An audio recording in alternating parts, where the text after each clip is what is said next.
وَلَقَدْ يَسَّرْنَا الْقُرْآنَ لِلذِّكْرِ فَهَلْ مِن مُّدَّكِرٍ۔ اور ہم نے قرآن کو سمجھنے کے لیے آسان کر دیا، تو کوئی ہے جو سوچے سمجھے۔ صوت القرآن، قرآن کی آواز۔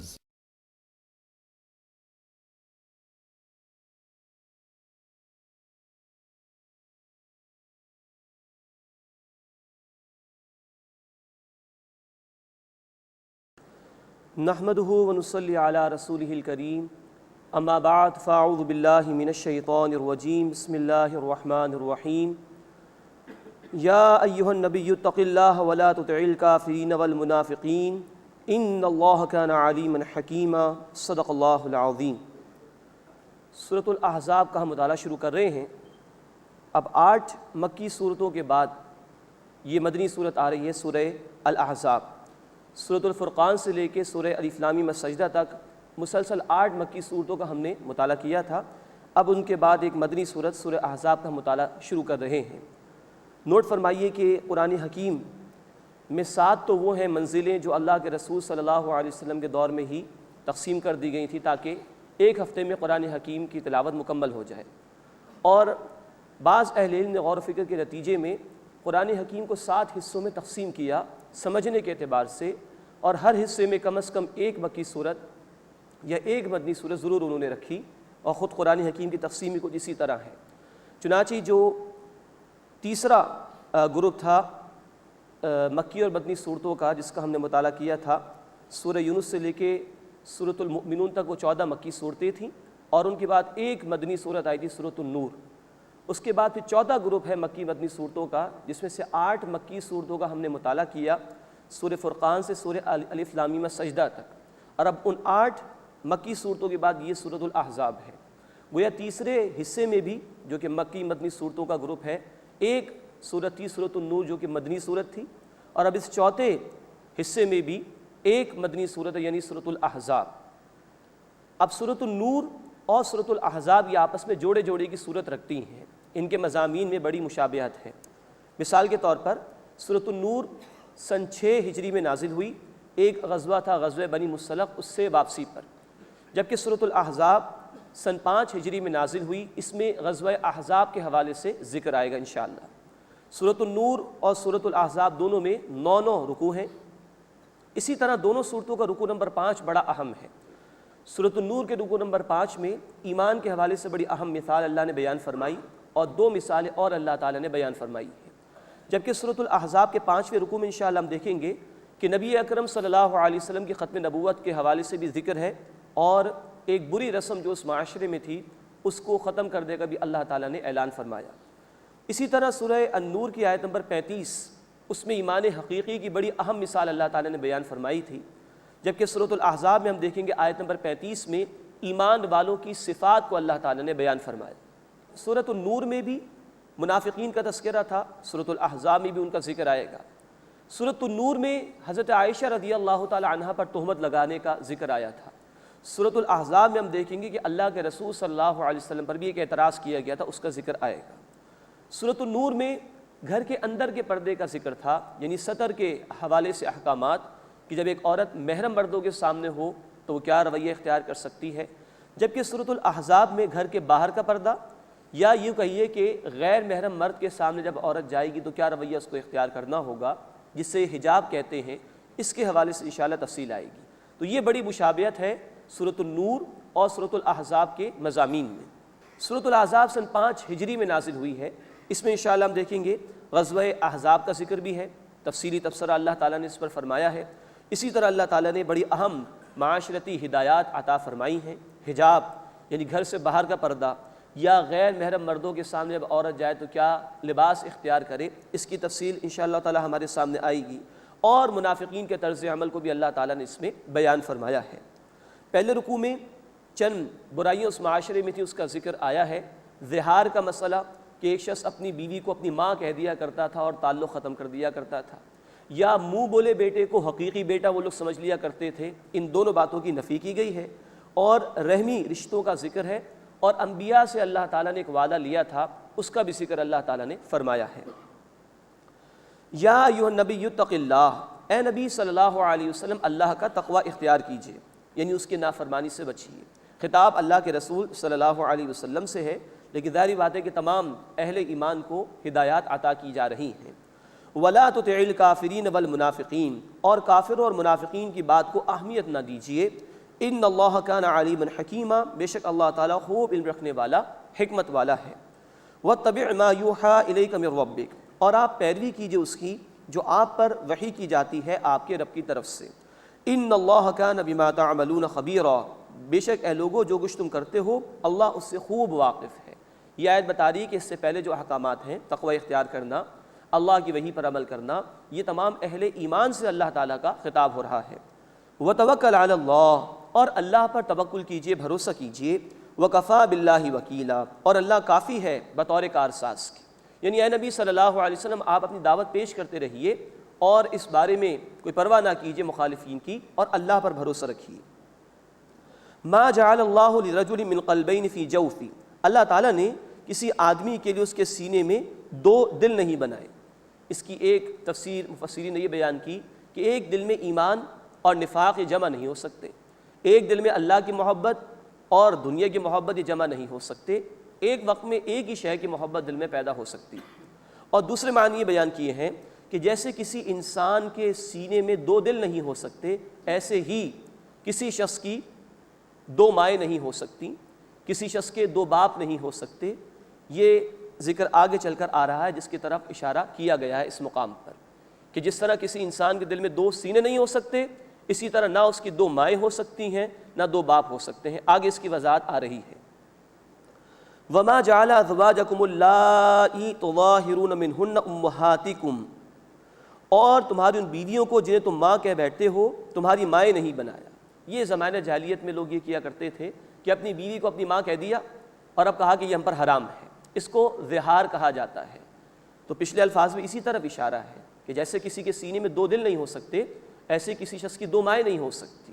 ظہار کے مسئلے کی تفسیر انشاءاللہ آئے گی سورۃ المجادلہ کے آغاز میں 28 سپارے میں۔ وَمَا جَعَلَ أَدْعِيَاءَكُمْ أَبْنَاءَكُمْ، اور نہ ہی تمہارے منہ بولے بیٹوں کو تمہارا حقیقی بیٹا بنایا۔ پھر وہی بات کہ جیسے کسی کے سینے میں دو دل نہیں ہو سکتے، اسی طرح کسی انسان کے دو والد نہیں ہو سکتے۔ تو منہ بولے بیٹوں سے محبت کرو، ان کے ساتھ اس سے سلوک کرو، لیکن وہ تمہارے حقیقی بیٹے نہیں ہو سکتے۔ ذَلِكُمْ قَوْلُكُمْ بِأَفْوَاهِكُمْ، یہ تمہاری صرف منہ کی کہی ہوئی بات ہے۔ وَاللَّهُ يَقُولُ الْحَقَّ، اور اللہ حق بیان فرماتا ہے۔ وَهُوَ يَهْدِي السَّبِيلَ، اور وہی سیدھے راستے کی ہدایت عطا فرماتا ہے۔ ادعوہم لآبائہم هو اقسط عند اللہ، انہیں ان کے والدوں کی طرف ہی منسوب کرو، یہ اللہ کے نزدیک زیادہ قریب ہے انصاف کے۔ مراد یہ ہے کہ جو منہ بولے بیٹے ہیں ان کو ان کے والد کے نام سے ہی پکارو، اپنے نام سے ان کو منسوب نہ کرو۔ فَإِن لَمْ تَعْلَمُوا آبَاءَهُمْ، پھر اگر تم ان کے والدوں کو نہ جانتے ہو، فَإِخْوَانُكُمْ فِي الدِّينِ وَمَوَالِيكُمْ، تو وہ تمہارے دینی بھائی ہیں اور تمہارے رفیق ہیں، تمہارے دوست ہیں۔ مراد یہ کہ اگر کسی بچے کو گود لیا ہے اس کے والد کا نام معلوم نہیں ہے تو پھر بھی اپنا نام اس کے ساتھ منسوب نہ کرو، بہرحال وہ تمہارا دینی بھائی ہے، اس کے ساتھ اچھا سلوک کرو، عمدہ سلوک کرو۔ اب یہ معاملہ اصل میں رسول اکرم صلی اللہ علیہ وسلم کے ساتھ پیش آیا تھا۔ حضرت زید بن حارثہ رضی اللہ تعالی عنہ جو حضرت خدیجہ الکبریٰ رضی اللہ تعالی عنہ کے گھر میں آئے تھے غلام بن کر، پھر حضرت خدیجہ الکبریٰ رضی اللہ تعالی عنہ نے انہیں نبی صلی اللہ علیہ وسلم کے حوالے کیا۔ آپ صلی اللہ علیہ وسلم نے ان کو آزاد کر دیا اور اپنا بیٹا بنا لیا تھا، تو وہ مشہور ہو گئے تھے زید بن محمد صلی اللہ علیہ وسلم کے نام سے۔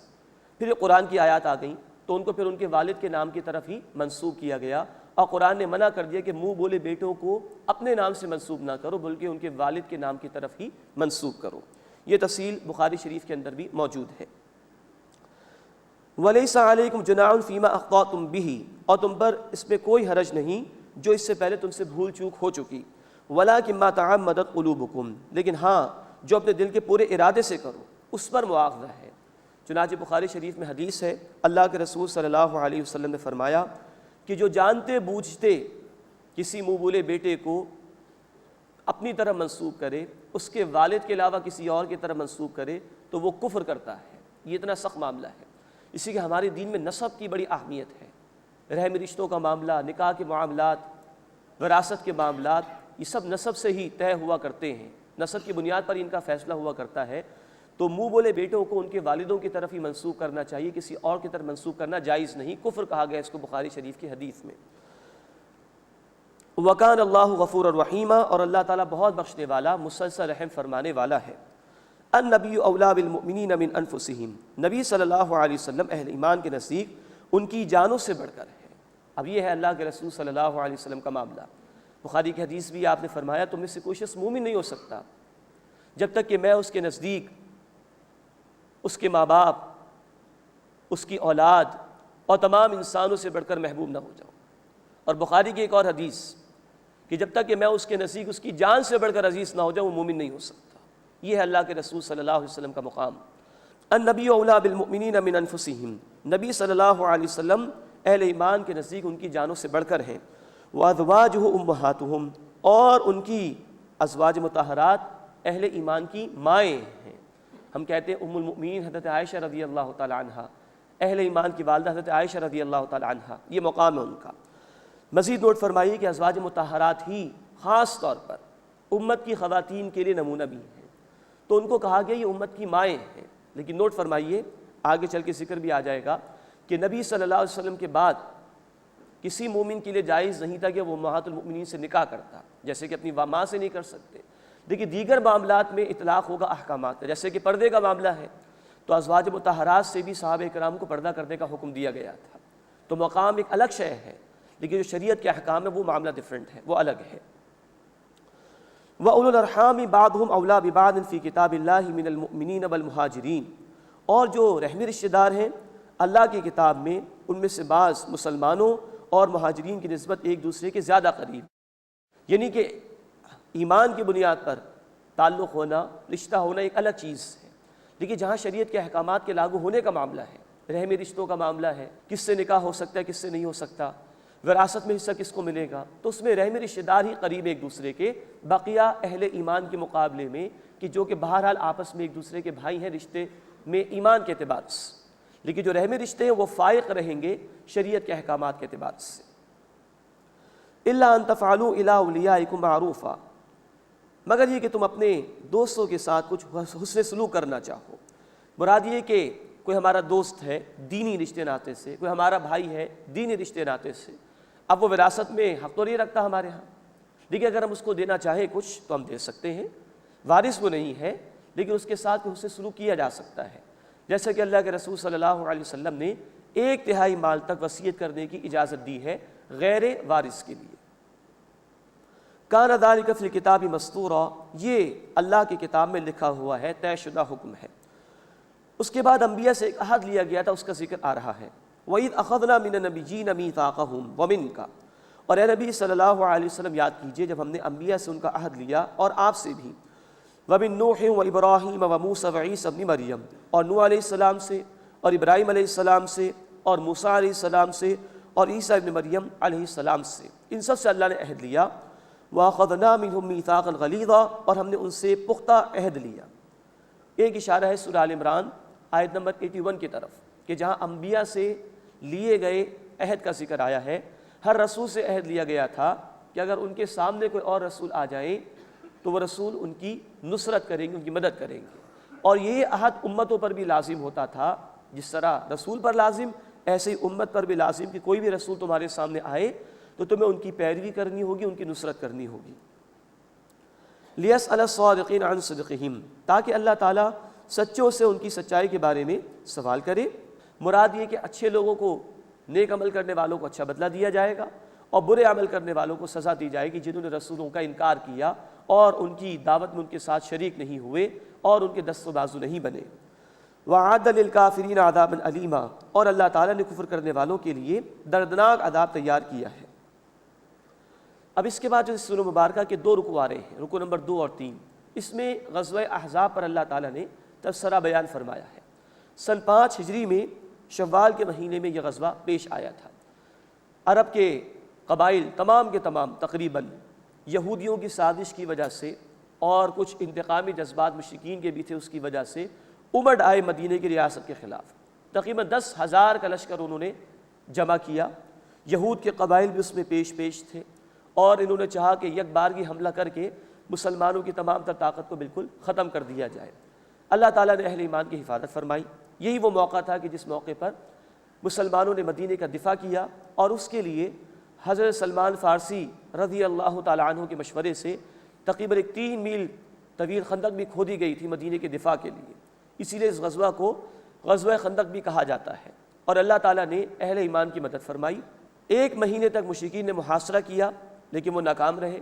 پھر اللہ تعالیٰ نے فرشتوں کو بھی بھیجا, ایک زوردار آندھی بھی چلائی گئی اور ان کے خیمے بھی اڑ گئے, ان کے جانور بھی فرار ہو گئے اور یہ ناکام لوٹ گئے.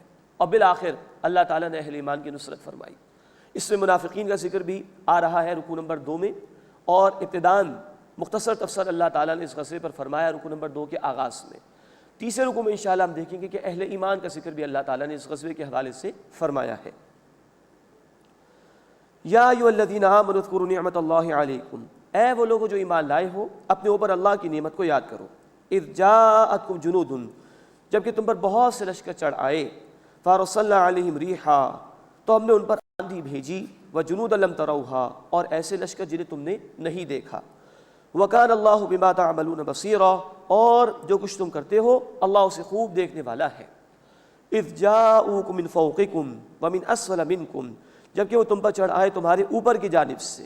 یہ غطفان اور حوازن کے قبائل تھے, وہ بھی آئے, اور تمہارے نیچے کی جانب سے مشرکین کی طرف اشارہ کہ قریش کے لوگ بھی آ گئے.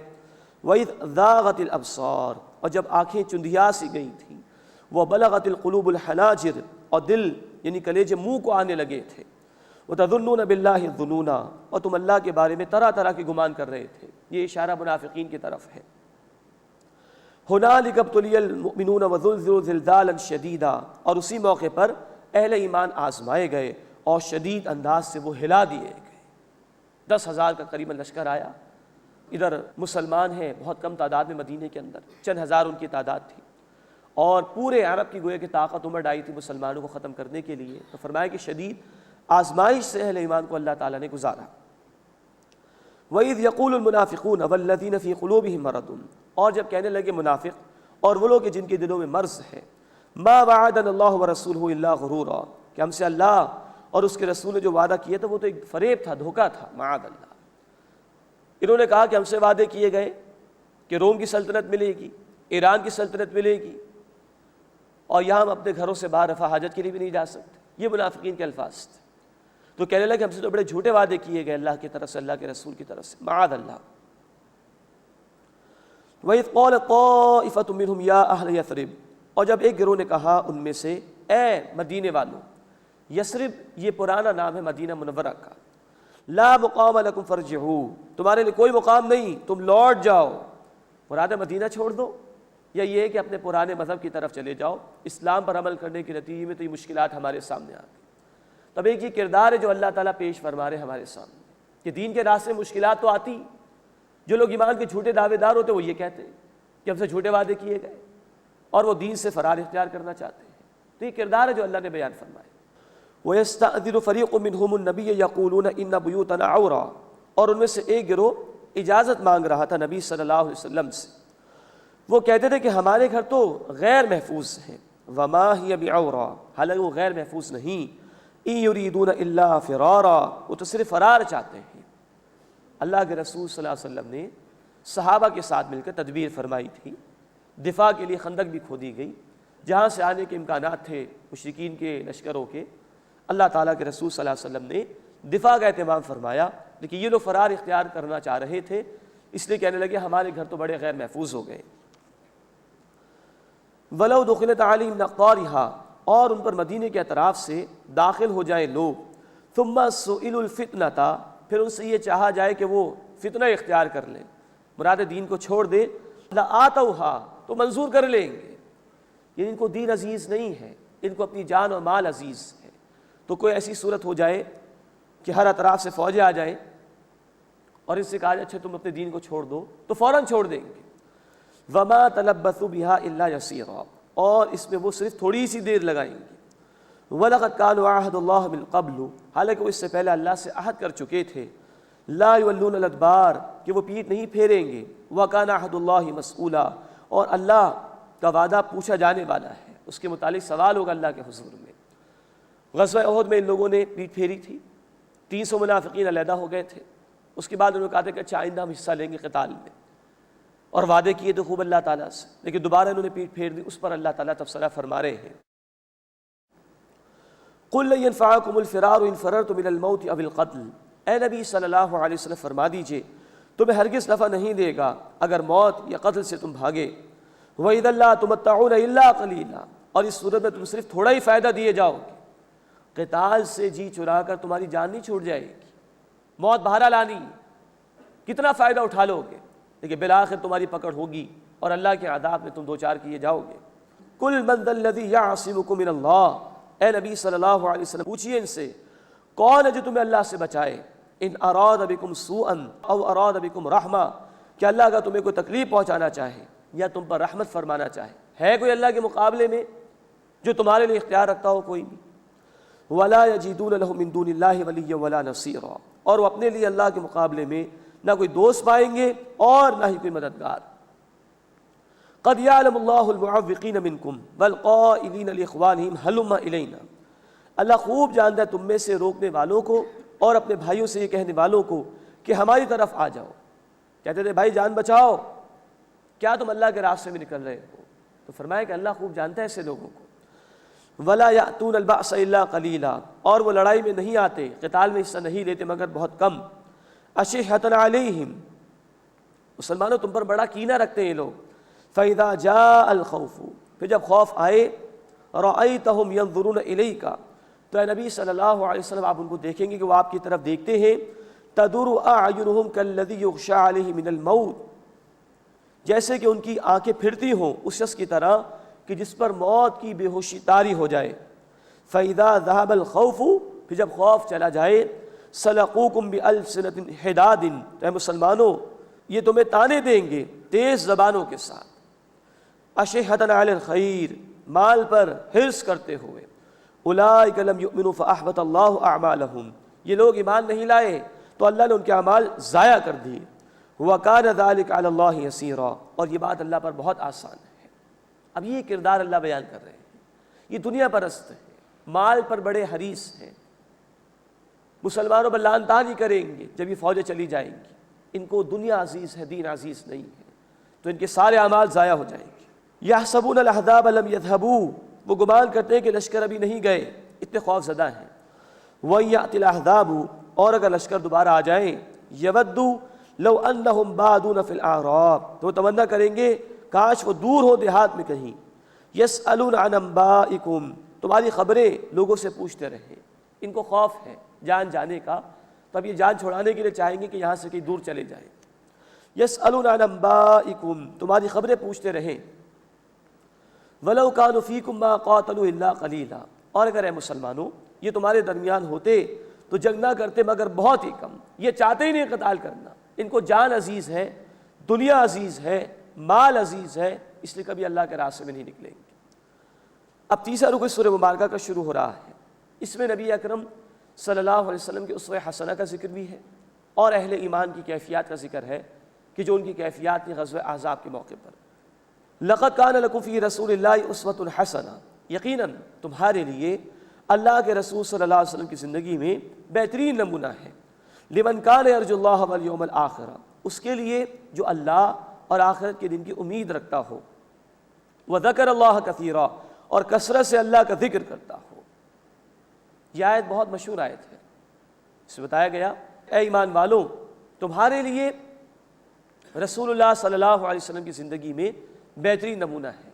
زندگی کے ہر گوشے کے لیے آپ صلی اللہ علیہ وسلم کی ذات مبارکہ میں ہدایات موجود ہیں، لیکن اس آیت کا آخری حصہ بتا رہا ہے کہ اس اسوہ حسنہ سے فائدہ ان لوگوں کو ملے گا جو اللہ پر ایمان رکھتے ہو اور آخرت پر ایمان رکھتے ہو اور کثرت سے اللہ کا ذکر کرتے ہو۔ نوٹ فرمائیے، اللہ کے رسول صلی اللہ علیہ وسلم کی سیرت پر لکھنے والوں میں کفار بھی شامل ہیں، اللہ کے رسول صلی اللہ علیہ وسلم کی تعریف کرنے والوں میں غیر مسلم بھی شامل ہیں، لیکن ان کے لیے اسوہ حسنہ رہنما نہیں بن رہا، اس لیے کہ وہ اللہ پر ایمان نہیں رکھتے، آخرت پر ایمان نہیں رکھتے۔ تو اسوہ حسنہ سے فائدہ اسی کو ملے گا جو یاد رکھے کہ مجھے اللہ کے حضور جانا ہے، پیشی دینی، اور وہ کثرت سے اللہ کا ذکر بھی کرتا ہو۔ اس کے بغیر اسوہ حسنہ سے فائدہ نہیں مل سکتا۔ جیسے قرآن ہے تمام انسانیت کے لیے ہدایت، سورہ البقرہ آیت 185 میں تفصیل ہے، لیکن ملے گی ان کو جو تقوی اختیار کرنے والے ہیں۔ سورہ البقرہ آیت نمبر 2 میں کہا گیا ھدی للمتقین، تقوی اختیار کرنے والوں کے لیے قرآن ہدایت ہے۔ تو جو فائدہ اٹھانا چاہتا ہے اس اسوہ حسنہ سے، اس کے لیے شرط لازم ہے کہ وہ آخرت کی طلب رکھتا ہو، اللہ سے ملاقات کو یاد رکھتا ہو، اور کثرت سے اللہ کا ذکر کرتا ہو۔ اللہ ہمیں ان لوگوں میں شامل فرمائے۔ مزید نوٹ فرمائی، یہ آیت آئی ہے غزوہ احزاب کے بیان کے درمیان۔ پچھلے رکوع میں غزوہ احزاب پر کچھ تبصرہ اللہ کا آیا اور منافقین کا ذکر آیا۔ اب اس تیسرے رکوع میں یہ پہلی آیت ہے، اور اس کے بعد غزوہ احزاب کے موقع پر جو اہل ایمان کی شانیں تھی اس کا ذکر آ رہا ہے۔ اس کے درمیان میں آیت آئی ہے۔ غزوہ احزاب نبی کریم صلی اللہ علیہ وسلم کی جو انقلابی جد و جہد تھی، اس کے درمیان ایک بہت بڑا معرکہ تھا، ایک بہت بڑا ٹرننگ پوائنٹ تھا۔ یہاں اسوہ حسنہ کیا ہے؟ اس جد و جہد میں شریک ہونا، یہ سب سے بڑی سنت ہے اللہ کے رسول صلی اللہ علیہ وسلم کی۔ چنانچہ یہ غزوہ احزاب ہے، ایک صحابی تشریف لائے، خندق کھود رہے ہوں گے، اپنی قمیص ہٹا کر دکھائی اور فرمایا انہوں نے کہ اللہ کے رسول صلی اللہ علیہ وسلم دیکھیے میں نے بھوک برداشت کرنے کے لیے اپنے پیٹ پر پتھر باندھ رکھا ہے۔ آپ نے اپنی قمیص ہٹا کر دکھائی، کہا میں نے 2 پتھر باندھ رکھے، میں بھی برداشت کروں اس بھوک کو۔ یہ سب سے بڑا اسوہ حسنہ، یہ 23 برس کی جد و جہد ہے رسول کریم صلی اللہ علیہ وسلم کی۔ تمام سنت مبارک ایک ایک سنت مبارک اور قیمتی ہے، لیکن یہ 23 برس کی سنت اللہ کے بندوں تک اللہ کا پیغام پہنچانا۔ سورہ یوسف آیت نمبر 108، انصاف کے نظام کو قائم کرنا زمین پر، سورہ الشورى آیت نمبر 15۔ یہ 23 برس کی سنت رسول اکرم صلی اللہ علیہ وسلم کی، اس کو فالو کرنا ہے سب سے بڑھ کر۔ اگر اس سنت پر عمل نہیں ہوا تو عین ممکن ہے کہ بقیہ سنتوں پر عمل کے نتیجے میں ہم کامیاب نہ ہو سکیں، کیونکہ سب سے بڑی سنت تو یہ 23 برس کی جد و جہد، جس کے خاطر آپ کی 2 بیٹیوں کو طلاق بھی ہوئی ہے، جس کے خاطر آپ کے گھر میں فاقے آئے، جس کے خاطر آپ نے قید برداشت کی 3 برس کی شعب ابی طالب میں، جس کے خاطر طائف کی گلیوں میں آپ کو لہو لہان کیا گیا، جس کے خاطر آپ کو احد کے میدان میں لہو لہان کیا گیا، جس کے خاطر 259 صحابہ نے جانوں کے نذرانے پیش کی، تب دین غالب ہوا ہے۔ یہ 23 برس کی سنت اللہ کے رسول صلی اللہ علیہ وسلم کی، یہ ہے سب سے بڑا اسوہ حسنہ کہ بندہ مومن اس جد و جہد میں شریک ہو۔ اللہ ہمیں اس کی توفیق عطا فرمائے۔ اللہ کے رسول صلی اللہ علیہ وسلم کی حدیث بھی ہے جامع ترمذی میں، من احب سنتی فقط احبنی، جس نے میری سنت سے محبت کی، اور یہ سب سے بڑی محبت ہے کہ اللہ کے دین کی جد و جہد کو پسند کیا جائے۔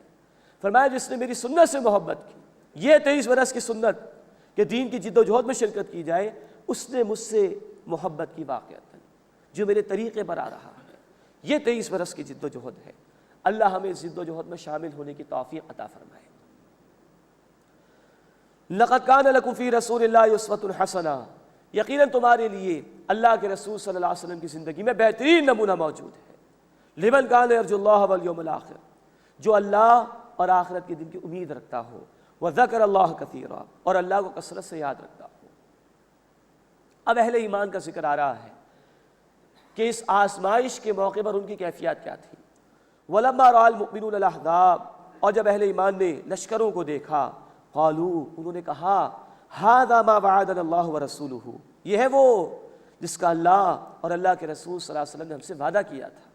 وَصَدَقَ اللَّهُ وَرَسُولُهُ، اور اللہ اور اس کے رسول صلی اللہ علیہ وسلم نے سچ فرمایا۔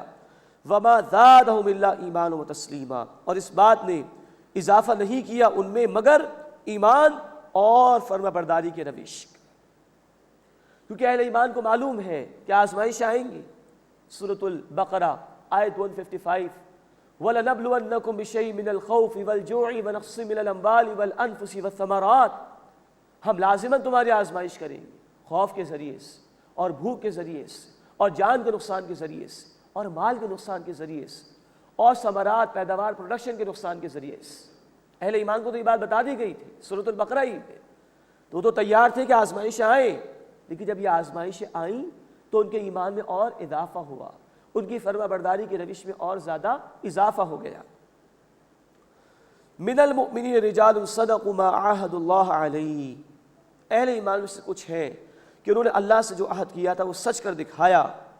فمنہم من قضی نحبہ، بس ان میں سے کچھ ہیں جو اپنی نظر پوری کر چکے ہیں، یعنی جان کا نذرانہ پیش کر چکے، جام شہادت نوش کر چکے۔ ومنہم من ینتظر، اور ان میں سے کچھ ہیں جو انتظار میں ہیں کہ کب وقت آئے اور ہم جان کا نذرانہ اللہ کے راستے میں پیش کریں۔ وما بدلوا تبدیلا، اور انہوں نے اس میں کچھ بھی کمی نہیں کی، وہ اپنے اس وعدے پر قائم ہیں اور تیار ہیں اللہ کے راستے میں جان لٹانے کے لیے۔ اللہ یہ جذبہ ہمیں بھی عطا فرمائے اور اپنے راستے میں شہادت کی موت عطا فرمائے۔ لیجزی اللہ الصادقین بصدقہم، تاکہ اللہ تعالیٰ سچے لوگوں کو ان کی سچائی کا بدلہ عطا فرمائے۔ ویعذب المنافقین ان شاء یتوب علیہم، اور اگر وہ چاہے تو منافقین کو عذاب دے یا ان کی توبہ قبول فرمائے۔ ان اللہ کان غفورا رحیما، بے شک اللہ تعالیٰ بہت بخشنے والا، مسلسل رحم فرمانے والا ہے۔ ورد اللہ الذین کفروا بغیظہم، اور اللہ نے کفر کرنے والوں کو لوٹا دیا ان کے غصے میں بھرے ہوئے۔ لم ینالوا خیرا، انہوں نے کوئی بھلائی نہیں پائی۔ وکفی اللہ المؤمنین القتال، اور اللہ کافی ہو گیا اہل ایمان کے لیے قتال کے لیے، یعنی اس جنگ کے لیے اللہ کافی ہو گیا ان کے لیے۔ جیسے سورہ الانفال آیت نمبر 17 میں الفاظ بدر کے موقع کے لیے، فلم تقتلوہم ولکن اللہ قتلہم، مسلمانوں تم نے ان مشرکین کو قتل نہیں کیا، اللہ نے قتل کیا۔ یہاں پر بھی کہا جا رہا ہے کہ ان مشرکین اور مخالفین کے مقابلے میں قتال کے لیے اللہ کافی ہو گیا اہل ایمان کے لیے۔ وَكَانَ اللَّهُ قَوِيًّا عَزِيزًا، اور اللہ قوی ہے، مضبوط ہے اور زبردست ہے۔ یہ اللہ تعالیٰ نے اعلان فرما دیا کہ اللہ تعالیٰ ہی نے کفایت کی اہل ایمان کی۔ چنانچہ 1 مہینے کا محاصرہ انہوں نے کیا، کوئی کامیابی نہیں ہوئی، خندق کو پار کرنے کی کوشش کی، ناکام ہو گئے۔ 1 مہینے کے بعد اللہ تعالیٰ نے بہت تیز آندھی چلائی، ان کے خیمے بھی اکھڑ گئے مشرکین اور مخالفین کے، اور ان کے جو برتن تھے وہ بھی اڑ گئے، جانور فرار ہو گئے اور وہ ناکام لوٹا دیے گئے۔ اور اللہ کے رسول صلی اللہ علیہ وسلم نے یہ اعلان فرما دیا کہ آئندہ یہ قریش والے تم پر کبھی حملہ نہیں کریں گے، اب ہم جائیں گے، ہم ان کے خلاف اقدام کریں گے۔ 5 ہجری میں یہ غزوہ ہوا اور 8 ہجری میں مکہ فتح ہو گیا تھا۔ تو یہ ہے کہ اللہ تعالیٰ نے اپنی طاقت کا اظہار کیا، اور یہ مشرکین اتنا 10,000 کا لشکر لے کر آئے، وہ ناکام واپس لوٹا دیے گئے۔ وَأَنزَلَ الَّذِينَ ظَاهَرُوا مِنْ أَهْلِ الْكِتَابِ مِنْ صَيَاصِيهِمْ، اور اہل کتاب میں سے جنہوں نے ان لوگوں کی مدد کی تھی انہیں ان کے قلعوں سے اتار دیا۔ وَقَذَفَ فِي قُلُوبِهِمُ الرُّعْبَ، اور ان کے دلوں میں اللہ نے رعب ڈال دیا۔ فَرِيقًا تَقْتُلُونَ وَتَأْسِرُونَ فَرِيقًا، ایک گروہ کو تم قتل کرتے تھے اور ایک گروہ کو قید کرتے تھے۔ یہ اشارہ ہے بنو قریظہ کے خلاف جو اقدام ہو اس کی طرف۔ بنو قریظہ یہودیوں کا قبیلہ تھا جو مدینے میں آباد تھا، مسلمانوں کا ان کے ساتھ معاہدہ تھا، لیکن انہوں نے خلاف ورزی کی، اور جب یہ لشکر آئے تھے مسلمانوں کے خلاف اقدام کرنے کے لیے تو انہوں نے مخالفت کی مسلمانوں کی، بنو قریظہ کے لوگوں نے، اور معاہدے کی خلاف ورزی کی۔ جب یہ احزاب کا معاملہ مکمل ہو گیا، اللہ کے رسول صلی اللہ علیہ وسلم نے ہتھیار اتار دیے۔ تو بخاری شریف کی تفصیل ہے، جبریل امین علیہ السلام تشریف لائے اور فرمایا کہ اللہ کے رسول صلی اللہ علیہ وسلم ابھی فرشتوں نے ہتھیار نہیں اتارے، آپ جائیے اور بنو قریظہ کا معاملہ چکائیے۔ چنانچہ اللہ کے رسول صلی اللہ علیہ وسلم نے اعلان کیا اور ان کے مکانات کا محاصرہ کیا گیا۔ 25 روز تک محاصرہ رہا۔ پھر اس کے بعد انہوں نے خود کہا کہ سعد بن معاذ جو کہ ایک بڑے سردار تھے مدینے میں، کہ جو سعد فیصلہ کریں گے وہ ہمیں قبول ہے۔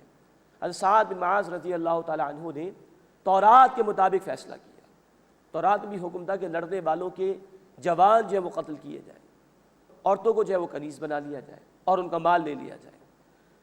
تو یہ فیصلہ سعد بن معاذ رضی اللہ تعالیٰ عنہ نے کیا، اور یہی ان کا فیصلہ تھا جو ان پر اپلائی ہوا، اور ان کے کڑیے جوانوں کو قتل کیا گیا اور ان کا مال مسلمانوں کو مل گیا۔ یہ فیصلہ تورات میں تھا اصل میں، اور یہ یہودی تھے، تورات کو ماننے والے تھے۔ ان کا اپنا یہ معاملہ رہا کہ انہوں نے خود کہا کہ جو فیصلہ سعد کریں گے وہ ہمیں قبول ہے۔ یہی فیصلہ ہوا اور بڑا سخت فیصلہ ہوا جو ان کے خلاف ہوا۔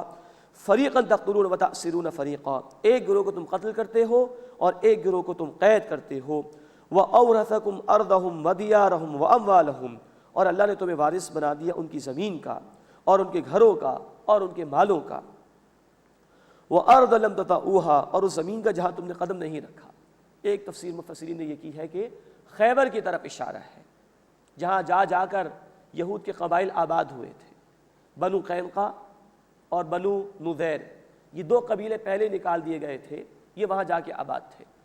تو یہ زمین جو خیبر کی تھی یہ 7 ہجری میں مسلمانوں کو ملی، اس کی طرف یہ اشارہ کیا جا رہا ہے کہ اللہ نے طے کر دی وہ زمین بھی جہاں تم نے ابھی قدم نہیں رکھا۔ وَكَانَ اللَّهُ عَلَىٰ كُلِّ شَيْءٍ قَدِيرًا، اور اللہ تعالیٰ ہر شے پر قدرت رکھنے والا ہے۔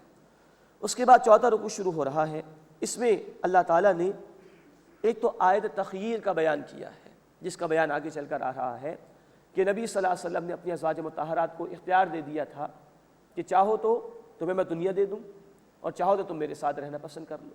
اس کا ذکر آگے چل کے آ رہا ہے۔ مزید یہ کہ ازواج مطہرات کو خطاب کر کے امت کی خواتین کو بڑی اہم ہدایات پردے کے معاملات میں عطا کی گئی ہے، اور بڑی خوبصورت ہدایات اہل ایمان کی شرم و حیا کے حوالے سے اس رکوع میں عطا کی گئی ہے۔ نوٹ فرمائیے کہ سورہ الاحزاب میں حجاب کے حوالے سے احکامات ہیں، یعنی ایک عورت جب غیر محرم مرد کے سامنے ہو تو کیا رویہ اس کو اختیار کرنا چاہیے۔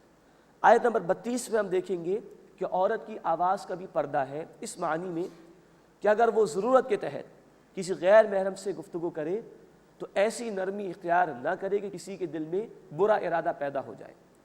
آیت نمبر 33 میں ہم دیکھیں گے خواتین کا اصل دائرہ کار ان کا گھر ہے، یہ بیان کیا گیا، اور آگے چل کے آیت نمبر 53 میں حجاب یعنی پردہ اختیار کرنے کا حکم بھی ہے، اور آیت نمبر 59 میں خواتین کو حکم ہے کہ جب وہ غیر محرم مردوں کے سامنے جائیں تو پوری طرح جسم کو ڈھانک بھی لیں اور چہرے کو بھی چھپانے کا اہتمام کریں۔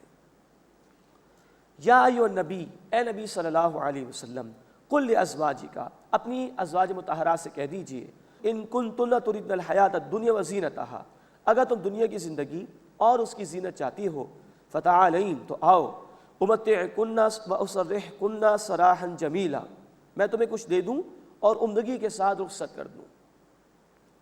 وَإِن كُنتُنَّ تُرِدْنَ اللَّهَ وَرَسُولَهُ، اور اگر تم اللہ اور اس کے رسول کو چاہتی ہو، وَالدَّارَ الْآخِرَةَ، اور آخرت کے گھر کو چاہتی ہو، فَإِنَّ اللَّهَ أَعَدَّ لِلْمُحْسِنَاتِ مِنكُنَّ أَجْرًا عَظِيمًا، تو بے شک اللہ تعالیٰ نے تم میں سے نیکی کرنے والیوں کے لیے بڑا اجر تیار کیا ہے۔ اصل میں جب یہ خیبر کے علاقے فتح ہوئے اور مسلمانوں کو عام خوشحالی میسر آ گئی تو ازواج مطہرات نے بھی کچھ کہا کہ اللہ کے رسول صلی اللہ علیہ وسلم کچھ ہمیں بھی عنایت کر دیا جائے۔ اب اللہ کے رسول صلی اللہ علیہ وسلم کا اپنا معاملہ یہ تھا کہ آپ صلی اللہ علیہ وسلم سادگی پسند تھے، اختیاری طور پر آپ نے سادگی اختیار کی تھی، آپ کو یہ بات پسند نہیں آئی، اور 1 مہینے تک آپ نے اپنی ازواج مطہرات سے علیحدگی اختیار کر لی، طلاق کا معاملہ نہیں تھا، علیحدگی اختیار کر لی۔ حضرت ابوبکر صدیق رضی اللہ تعالیٰ عنہ حضرت عائشہ کو سمجھاتے رہے، حضرت عمر فاروق رضی اللہ تعالیٰ عنہ حضرت حفصہ رضی اللہ تعالیٰ عنہ کو سمجھاتے رہے، 1 مہینے تک علیحدگی اختیار کی۔ اس کے بعد بخاری شریف میں تفصیل ہے، تمام ازواج مطہرات نے کہا ہمیں اللہ چاہیے، ہمیں اللہ کا رسول چاہیے، ہمیں آخرت چاہیے، ہمیں دنیا نہیں چاہیے۔ تو یہ ہے جس کی طرف قرآن نے اشارہ کیا، اور تفصیل احادیث مبارکہ میں ہمیں ملتی ہے بخاری شریف میں۔ یوں ازواج مطہرات نے دنیا کے مقابلے میں آخرت کو پسند کیا، اس کو ترجیح دی۔ یا نساء النبی، اے نبی کے ازواج مطہرات، من یأت منکن بفاحشۃ مبینہ، تو میں سے جو کوئی کھلی برائی کا ارتکاب کرے گی، یضاعف لها العذاب ضعفین، تو اس کے لیے 2 عذاب دیا جائے گا، وکان ذلک علی اللہ یسیرا، اور یہ بات اللہ پر بہت آسان ہے۔ اب اصل میں یہ ازواج مطہرات کو خطاب کر کے اس معنی میں بات بیان کی جا رہی ہے کہ ازواج مطہرات پوری امت کی خواتین کے لیے نمونہ ہے، نبی صلی اللہ علیہ وسلم تمام امت کے لیے رسول نمونہ ہے، لیکن بعض خاص معاملات جو عورتوں سے متعلق ہیں اس میں ازواج مطہرات ہی امت کی خواتین کے لیے نمونہ ہے، تو مقام اونچا ہے۔ اس سے کہا جا رہا ہے کہ خیال رکھنا، بالفرض اگر تم میں سے کسی نے کوئی برائی اختیار کی تو 2 سزا دی جائے گی، لیکن اسی کے ساتھ کہا جا رہا ہے وَمَن يَقْنُتْ مِنكُنَّ لِلَّهِ وَرَسُولِهِ، اور تم میں سے جو اللہ تعالیٰ اور اس کے رسول صلی اللہ علیہ وسلم کی اطاعت کرے، وَتَعْمَلْ صَالِحًا، اور عمل کرے نیک، نُؤْتِهَا أَجْرَهَا مرتين، ہم اسے اس کا 2 اجر عطا کریں گے، وَأَعْتَدْنَا لَهَا رِزْقًا كَرِيمًا، اور ہم نے اس کے لیے عزت والا رزق تیار کیا ہے۔ تو ثواب بھی 2 ہے، جتنا بڑا رتبہ ثواب بھی زیادہ ہے، اور ہاں بالفرض اگر کوئی برائی کا عمل ہے تو پکڑ بھی اس کی دوہری ہوگی، عذاب بھی دوہرا ہوگا۔ ایسا بالکل نہیں تھا، لیکن امت کی مائیں ہیں، امت کی خواتین کے لیے نمونہ ہے، اس لیے ان کے مقام نازک کا احساس دلایا گیا ہے ان الفاظ کے ذریعے سے۔ اب امت کی خواتین کو اور عام لوگوں کو بھی سوچنا چاہیے، اتنے بلند مرتبے والی خواتین کہ انبیاء کے بعد یوں کہیے کہ صحابہ کرام کا رتبہ بڑھا، اور صحابہ کرام کے بعد یوں کہیے کہ پوری دنیا کی خواتین کو لے لیجیے تو پوری دنیا کی خواتین میں سب سے بڑا رتبہ ان خواتین کا ہے۔ ان کو اگر یہ کچھ کہا جا رہا ہے کہ سزا بھی ہے تو امت کے لوگوں کو کتنا ڈرنا چاہیے اس حوالے سے۔ اب حجاب کے حوالے سے، پردے کے حوالے سے ایک حکم اس مقام پر آیا ہے، یا نساء النبی، اے نبی کی بیویوں، ازواج مطہرات، لستن کا احد من النساء، تم عورتوں میں سے کسی عام عورت کی طرح نہیں ہو، تمہارا رتبہ بہت بڑا ہے۔ ان اتقیتن، اگر تم تقوی اختیار کرو، فلا تخضعن بالقول، تو گفتگو میں نرمی اختیار نہ کرو، فیطمع الذی فی قلبہ مرض، تو جس کے دل میں کوئی کھوٹ ہے، مرض ہے، وہ لالچ میں مبتلا نہ ہو جائے، کوئی برا خیال اس کے دل میں نہ آ جائے۔ وَقُلْنَ قَوْلًا مَعْرُوفًا، اور بات کرو بھلے طریقے پر۔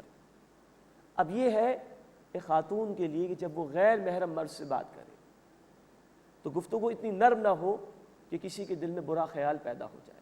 اس کا یہ مطلب قطعاً نہیں کہ بس زبانی پر اتر آئے۔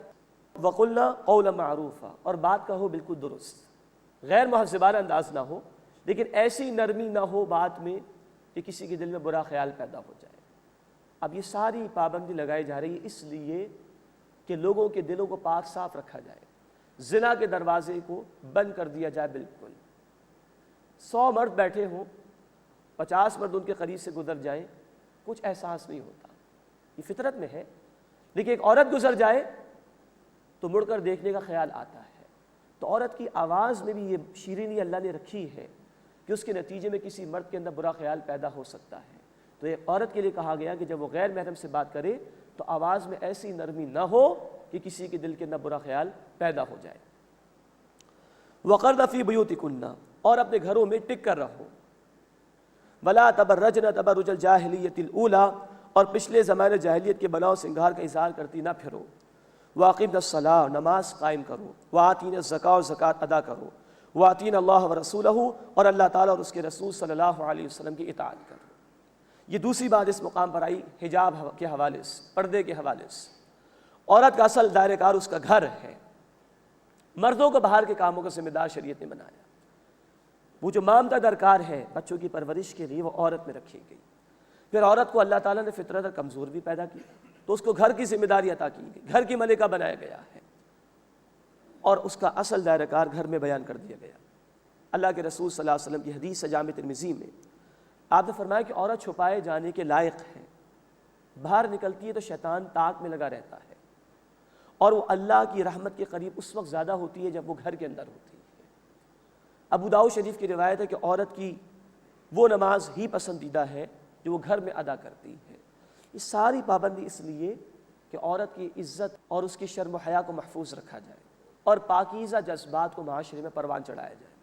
بعض لوگ کہتے ہیں کہ یہ احکامات ازواج مطہرات کے لیے بات غلط ہے، کہا جا رہا ہے نماز قائم کرو اور زکوٰۃ ادا کرو اور اللہ اور رسول کی اطاعت کرو، کیا یہ حکم بھی ازواج مطہرات کے لیے فقط ہوگا، امت کی خواتین کے لیے نہیں ہوگا؟ یہ بات بہت غلط ہے۔ جب ان کو ہے جو اتنی پاکیزہ خواتین تھی تو باقی عورتوں کو کتنا خیال رکھنا چاہیے۔